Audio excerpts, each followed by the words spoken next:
So what is the difference between someone that is unconscious and another that is incoherent?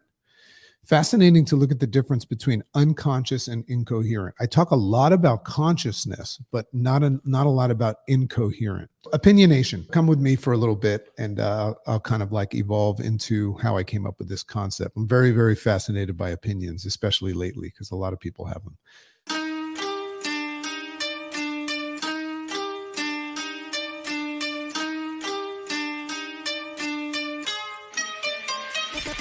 Great morning, world! Welcome to the Rise Up with Dragon podcast with your host, Dragon!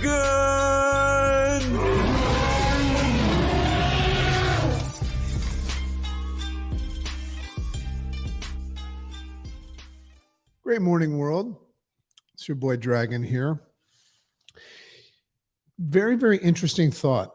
Very conscious and always just trying to access awareness in the realm of why I do what I do. I think that's an important thing for all of us to do. So when it comes to this concept of Rise Up with Dragon, when I was writing this morning, I found myself, writing another Rise Up. I mean, I've got, I would assume, thousands of them now, and, excited about the idea of releasing like daily devotionals, of all my Rise Ups and stuff.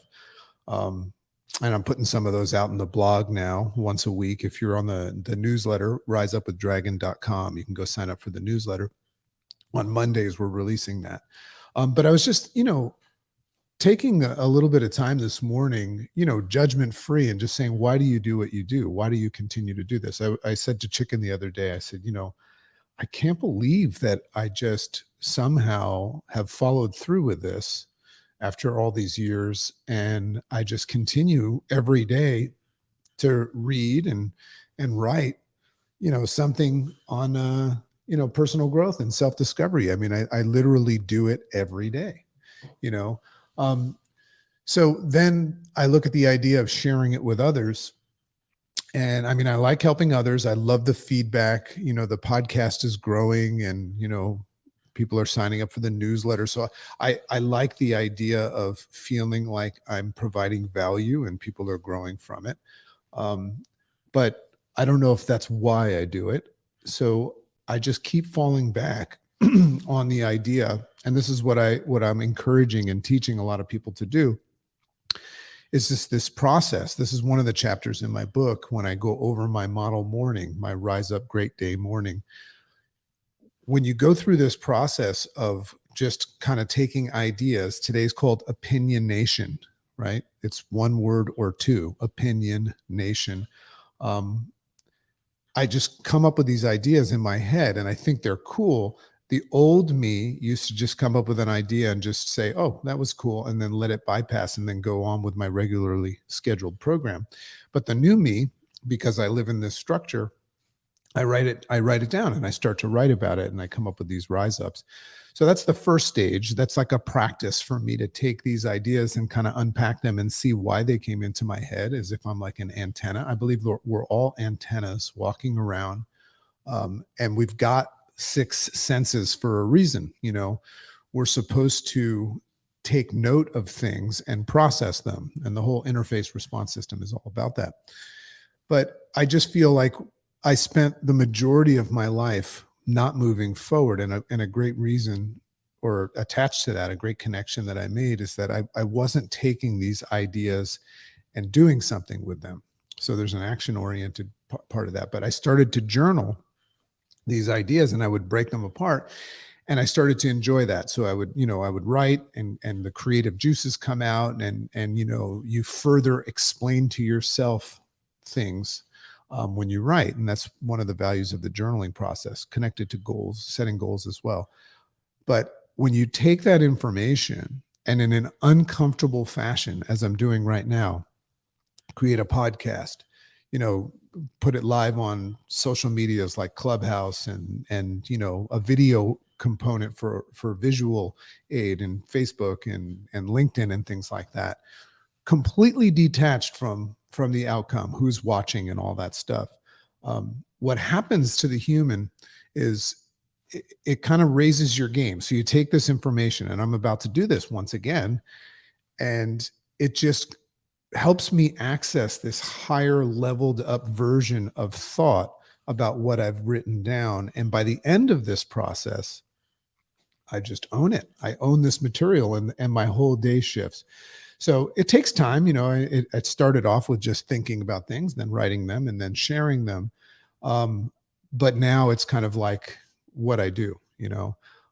It's my what I call abnormal, because very few people do it. Normal is that people don't do it. What I used to do is normal.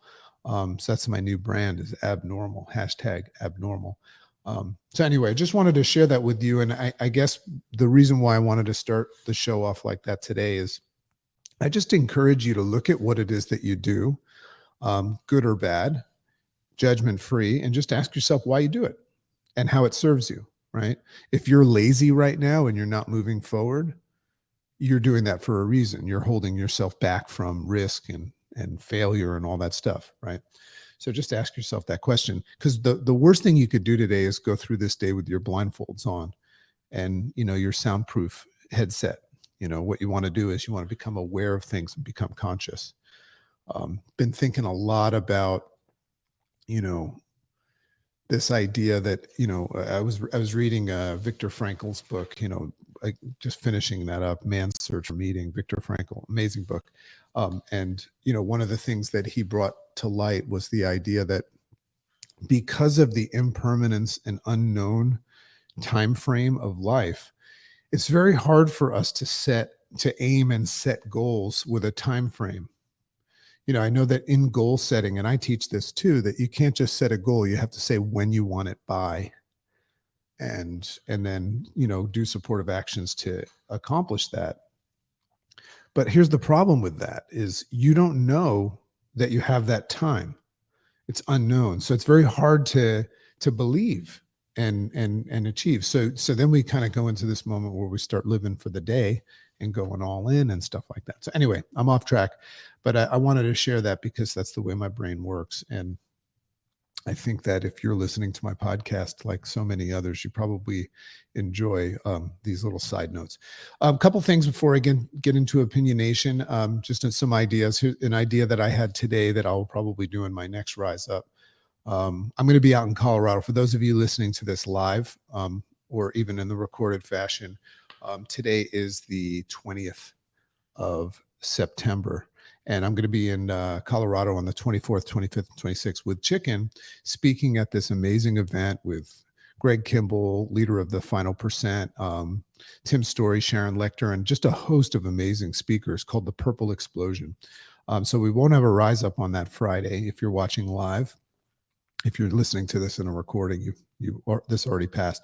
But very, very excited about that, and thinking about some things that I'm going to say at that talk. So anyway, I wrote down the word expertise. So not spelled the way, you normally would spell it. The tease means like to tease something, to like almost do something, expertise. And then I just wrote next to it, this is the way the ideas flow. I said, are you an expert in potential or limitations? Isn't that an interesting thought for the day? What is your expertise? Now, expertise, what's interesting about expertise is it sometimes makes reference to the fact that what are you good at, right? So you only look at redeeming qualities, but you could actually be an expert at doing stupid things, and that holds you back. So that's why I call it expertise. So that'll be my next Rise Up. And then the only other thing that I wrote, and I heard this on my Peloton ride this morning from Emma Lovewell. Maybe I'll credit her in the notes. She was just talking about the idea of if you keep pushing things under the carpet, all you end up with is a lumpy ass carpet. I love that. Isn't that true? We can never get away with that. We just end up with a lumpy ass carpet. So Opinionation.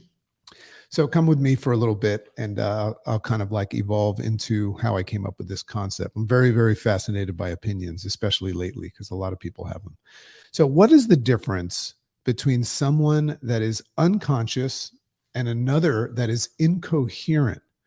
Fascinating to look at the difference between unconscious and incoherent. I talk a lot about consciousness, but not a lot about incoherent.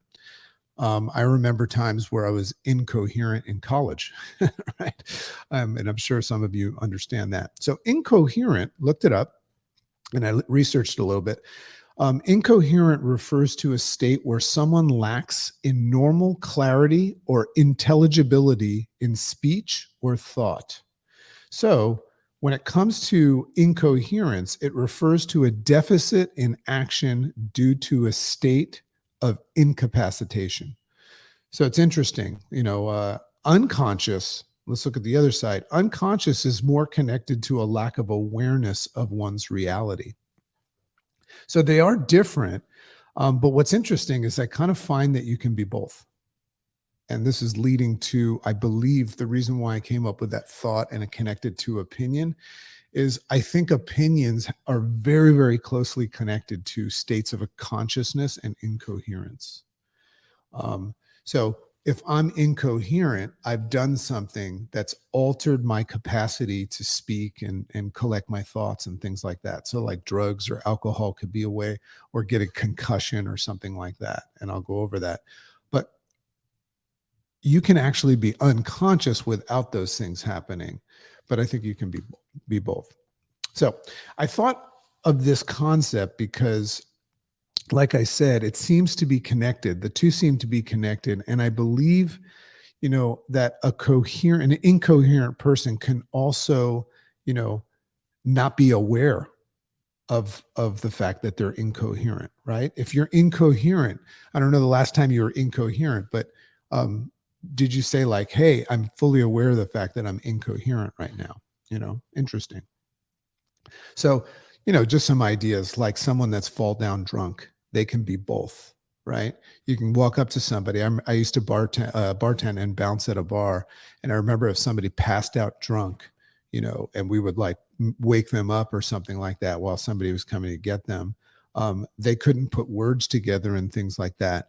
But we would ask them, do you know where you are? Right.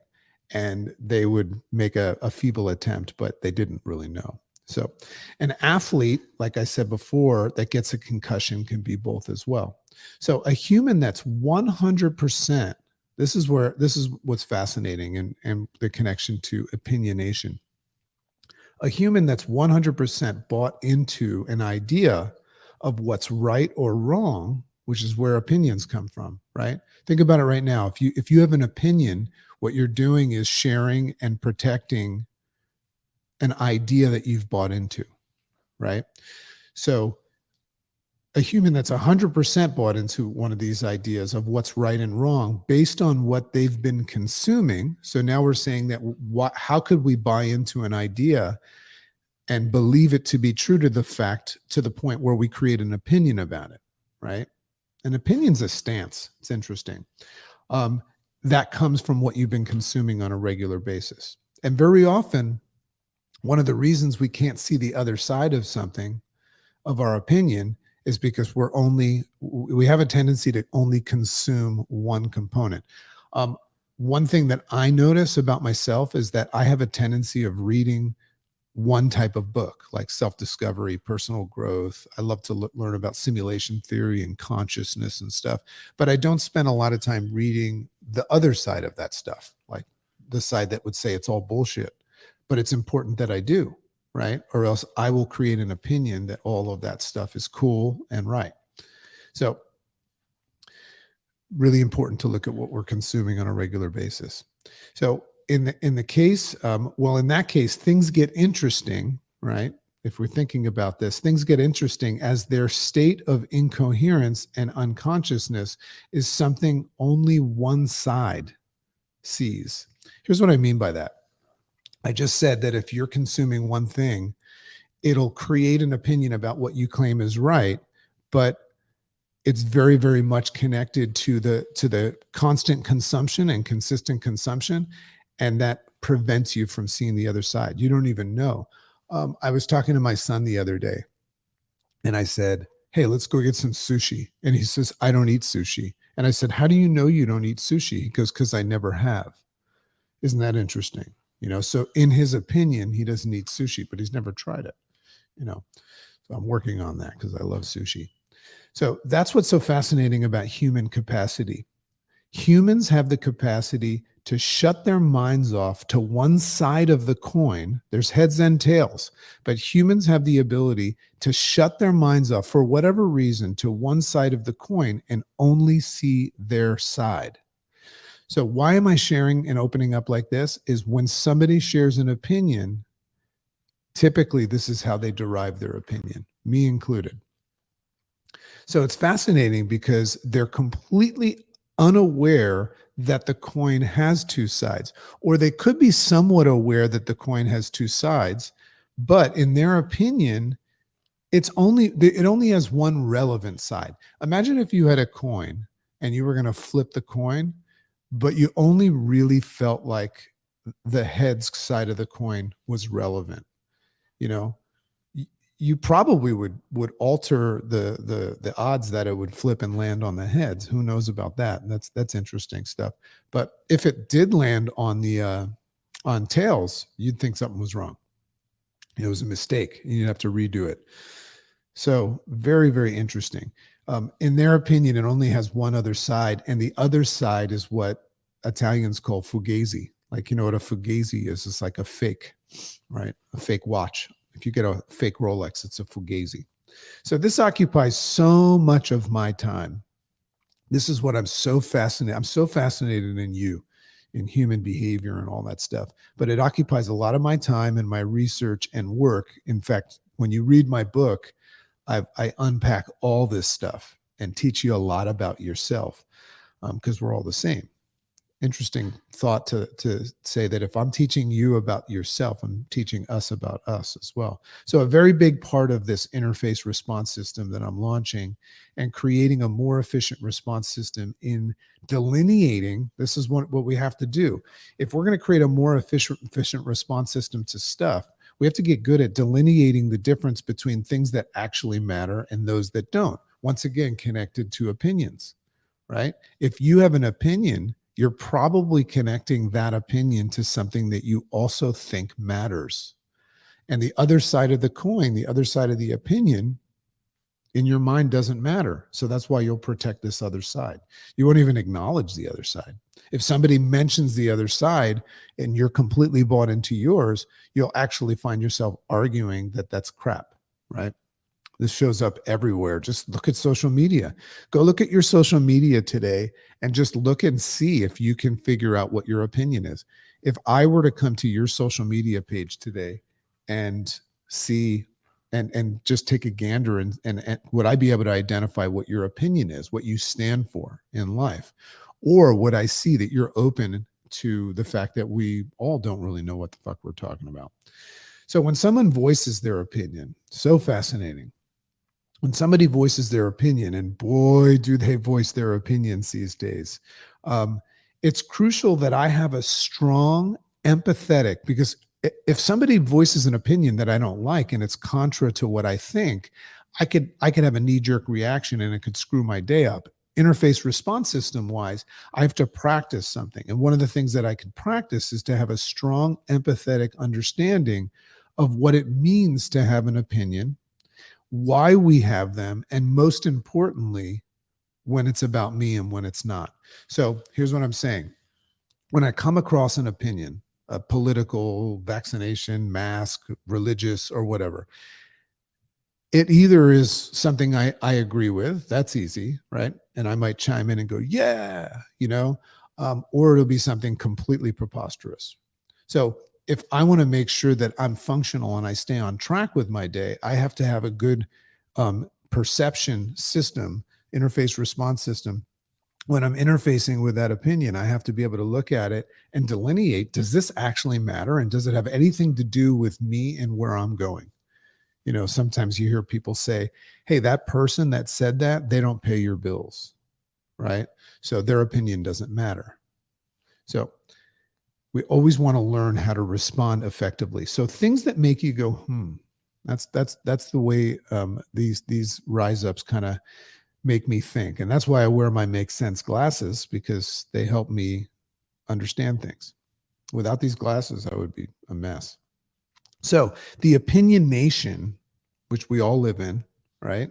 You could look at social media and the highlight reel, but all it is a bunch of opinions about, what's cool and what's not, what's right and what's wrong, what matters and what doesn't. That's all everybody's out there doing. They're all saying, this is what I think matters. This is what I think is important. This is what I think is cool.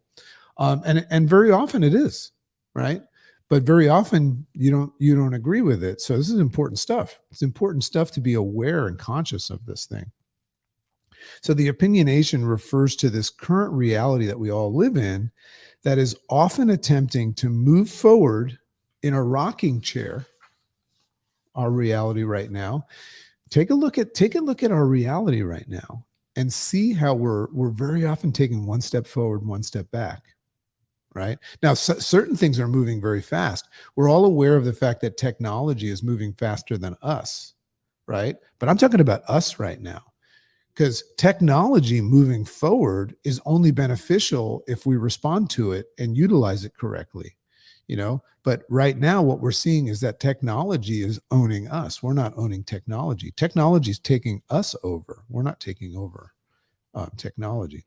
So Chicken and I were chatting the other day. And this is where a lot of my thoughts come, because Chicken and I spend an hour every morning just talking to each other.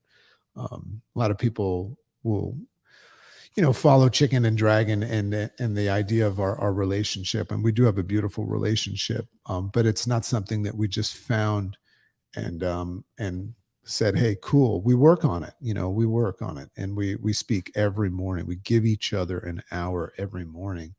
And a lot of my rise ups come from that. So we were chatting the other day about the fact that this is super cool.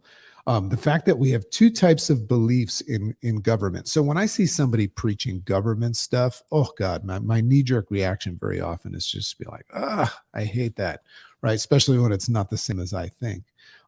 So we always want to come up with a more efficient way of looking at this. So what's interesting about government is that there's really two beliefs in government. If you wanted to break it down into only two categories, there's liberal people and then there's conservative, right? And it's interesting to look at what that means if you're conservative or you're liberal. In this reality that we all live in, we kind of need to be one or the other, but not in the middle. It doesn't really make any sense to be in the middle of two opinions, liberal or conservative. We were looking at it and we kind of laughed that if you're a mix of conservative and liberal, you kind of end up as nothing in this current reality. Now, a Buddhist, who likes to live in what's called no man's land, neither here nor there, people that meditate, the whole concept of that is to live in the middle. So you can work towards it, but in this current reality, it doesn't help you out too much if you're living out there in the herd, right? Because you're an outcast. If you don't stand for, something, you stand for nothing. You fall for anything. So if you were both conservative and liberal, you'd end up as nothing. So considering that the IRS, Interface Response System, idea of detaching from outcomes, especially of others, there is a middle, right? What's interesting about the work that I'm doing is it's very much like Buddhism, Stoicism, and meditation. It helps you because the space between the stimulus and your response, it's the middle. It's the middle. The way you can get in the middle of opinions is to, first of all, give yourself some space from contacting or connecting to either side, even your side.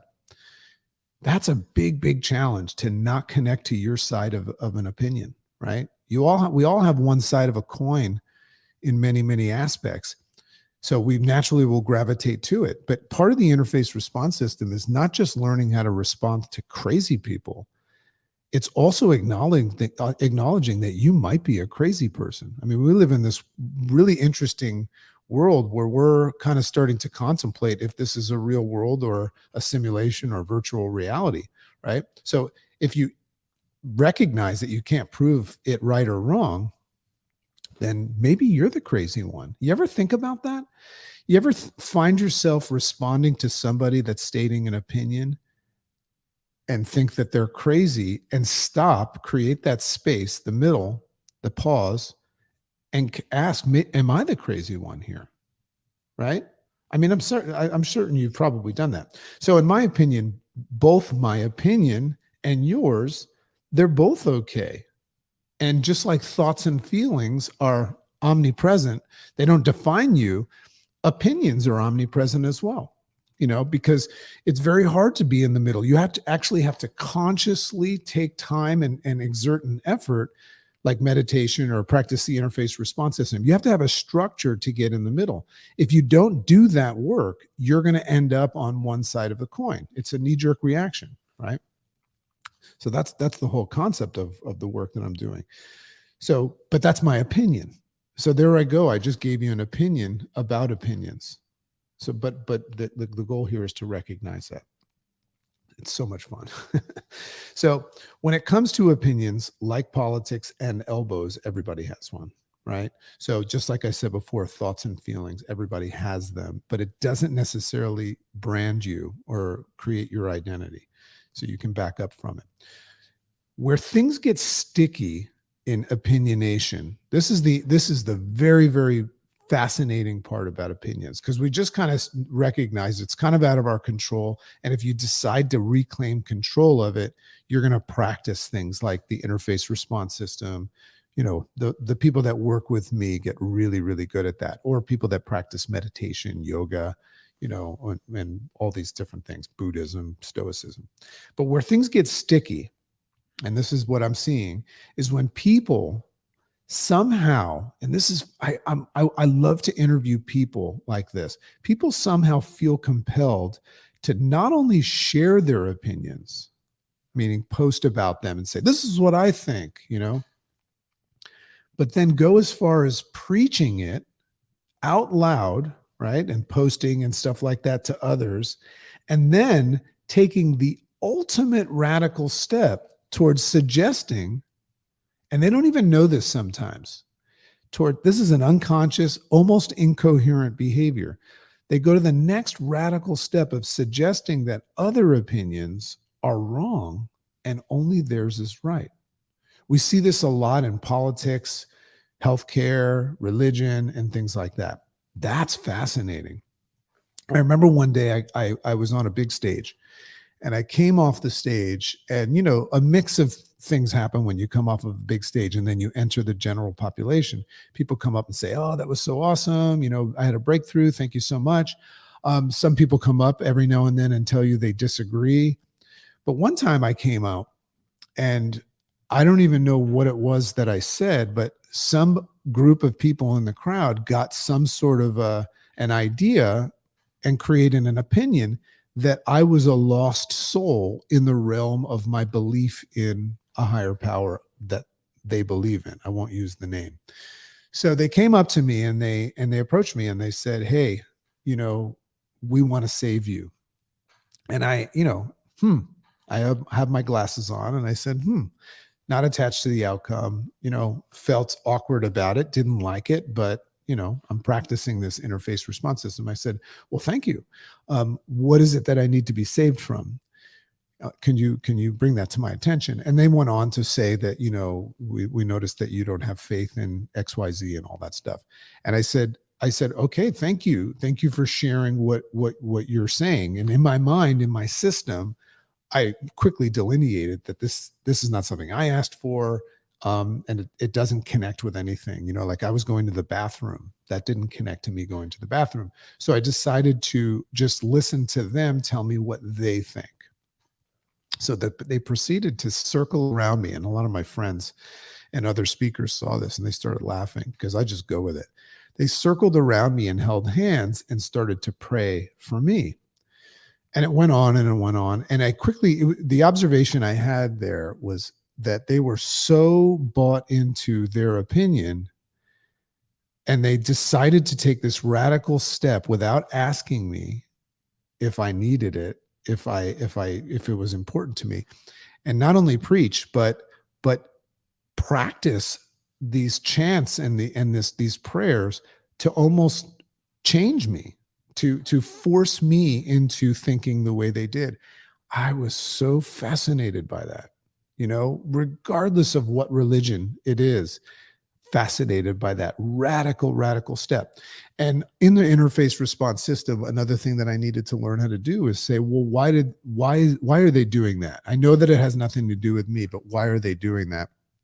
And what I realized is that there's probably some sort of insecurity and fear associated with them letting their higher power know their faith.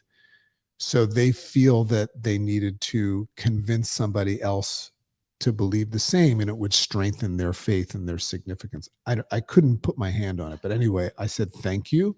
I actually hugged a couple of them and I went on my way, and they were so happy because they accomplished what they wanted to do. And then I just went to the bathroom and took a pee, right? And I'm telling you about that story now, a couple years later. So, I guess they'd be happy to hear about that if they're listening. So the next time you see someone post on social media, observation-wise, a big part of the system is being in observation and describing things without creating an opinion, being in the middle. So the next time you see someone post on social media about their political views or about healthcare issues, what else? Personal issues like abortion or religion, some really, really sensitive things. Just practice. You're always allowed to, you can do whatever you want, unless you're not moving forward and you're listening to my podcast because you want to start moving forward. Practice not having an opinion about it. Very hard, because you will have an opinion, but practice not buying into it and accepting it. Practice not having an opinion about it. Rather, observe it and try to empathetically understand why they want everyone to know and follow their lead. So when I see these posts on social media, the old me would get angry and want to combat them. The new me, from an empathetic place, says, oh, I wonder why they're doing that. So it's not easy because your opinion is either the same as theirs or other. So when your opinion is different, when your opinion is the same as theirs, you'll have trouble to wonder why they're saying that, because you agree with it. That's the hardest one, is when you agree with them. When you don't agree with them and it's unsettling, it's actually easier to ask these questions. When you agree, you just buy in. I saw something the other day. I saw somebody that was really, really one-sided in political views. I watched this stuff. This is where I got my material. I was watching, and they were just totally bashing the other side, and saying, see, look what they're doing and all that stuff. And I was looking at their minions, because this was a powerful person. I was looking at their minions just say yes to everything this person was saying. But then a couple days later, I saw this person change their mind and show a side of themselves that said, I realized that, this could be different than I thought, and they started to show signs of becoming open to the other side of the coin. And what it was interesting is I watched the minions just agree with them right up the same. So be careful what you're consuming, and be careful who you're following, because we live in a world where we're letting other people think for us and make decisions for us. Catch yourself doing that. Spent most of my life like that. So it's not easy, because you either agree or you don't. So like thoughts and feelings, we all have them. So it's okay to recognize your opinion. It's okay to say, oh, there's my opinion. But practice not giving it value and your buy-in, just like thoughts and feelings. So remain in the audience of your opinion and theirs. Remain in the audience. That's the middle, in observation, right? And you can speak to yourself or the person next to you in observation and describe it and just say, interesting. So that's why you got to have these glasses. You got to have the make sense glasses. Everything becomes easier. If I take these glasses off, this podcast just changes. So you'll see things from a neutral space, the middle, and see this miraculous ability humans have to disregard the other side of the coin. Fascinating to watch that. And what's the other side of the coin is mortality, right? We have an amazing ability to not see that other side of the coin. And how I know we don't see it is because people say now's not a good time.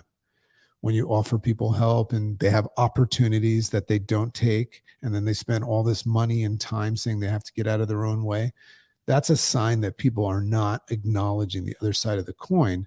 One side is that they're alive. The other side is that they're going to die. I think it was Gary Vee. Someone walked up to him and just said, if you could just say 3 words to change my life, what would it be? And he says, you're going to die. I love that. So true. So, I get it. I get all this because it's a survival tactic that we have.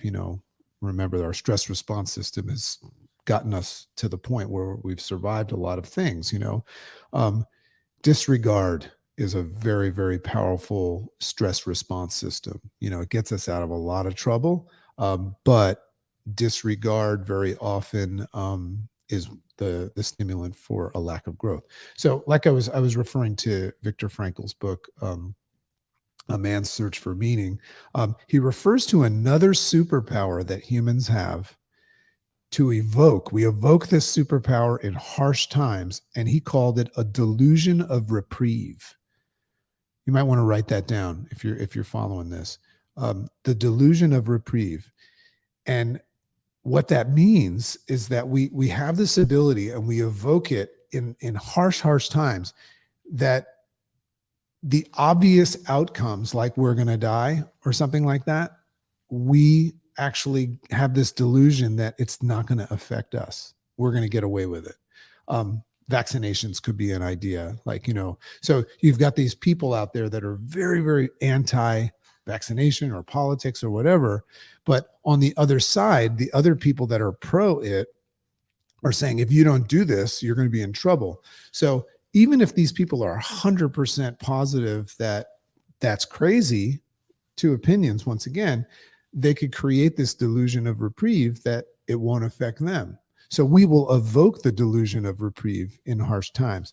And the way he came up with this concept is, his books, he's one of the very, very few survivors of the Auschwitz death camp, where everybody in that camp eventually came to the conclusion that they were going to die. That's what's fascinating book. You can learn a lot. But he said that they still have this ability to draw. Like there was always a selection process. Like they would find out that if you were told to go to the left, you were getting killed immediately. And if you were told to go to the right, and they were always wondering, am I going to go to the left or the right? So he said that they had this ability to see a silver lining and draw on this delusion of reprieve that their life would be spared. So it's interesting because that's connected to opinions. In my opinion, we're kind of hedged for the future with opinions sometimes. So if we form opinions as a way of protecting our reality, which is what I think that they are, if protecting our reality and stance on things, I think we do it for 2 reasons. It's how we want to see things because it serves us at that time. So that's another interesting thing to observe. When we create an opinion, we're deciding to support how we want to see things at that time. So I love those words, at this time. I actually got that from my great friend, Dr. Nima Rahmani. If you say at this time, it leaves the door open to the potential that you might change. So as well, the second thing that it does is, as well as it validates our existence, that's why we would say, this is my opinion. What do you think? It validates our existence and offers significance to our identity. That's another reason why people post, live out loud, preach, and then take the radical step to teach so that you know that you're wrong and they're right. It helps them feel significant, especially if you agree. That's their goal. And it validates their significance in their identity. Because at the end of the day, I think that's the most important thing that we all seek. His book is Man's Search for Meaning, right? I think we all look in the mirror and we want to make sure that we matter, especially in the last 10 minutes when we slide into home. The only problem with this idea is if you're not looking at the other side of the coin, and I understand why, we just went over that, it shunts our growth potential that exists on the other side of the coin. What if there's growth on the other side of the coin? What if the other opinion, what if the other side is more valuable in moving you forward and making you feel more significant? If you shut it off because you're locked in and you've given value to your side, then it could shunt your growth. right? I'm not into shunting my growth, right? And I see a lot of people are shunting all over the place. That's a new one. So this is why we learn to forgive people. Here's my close. We learn to forgive people when they voice, preach, and teach their opinions. We learn to forgive people for doing that, as well as yourself. We forgive them because you and they are only human, and they do not know what they do, right? We forgive you for you know not what you do. So a little bit of a longer one today, 40 minutes, but love and appreciate you all. Jump on the newsletter. It's free. A lot of fun stuff coming up. Once again, if you're listening live, I'll be in Colorado for the Purple Explosion. Go to thefinalpercent.com to check that out. I believe after it, there'll also be videos and stuff. It's going to be really cool. My talk is called So you can follow me on Instagram, Rise Up with Dragon, LinkedIn, all the channels, and riseupwithdragon.com is how you get in touch with me. Love and appreciate you all. Have a wonderful day, and thank you for liking what I do.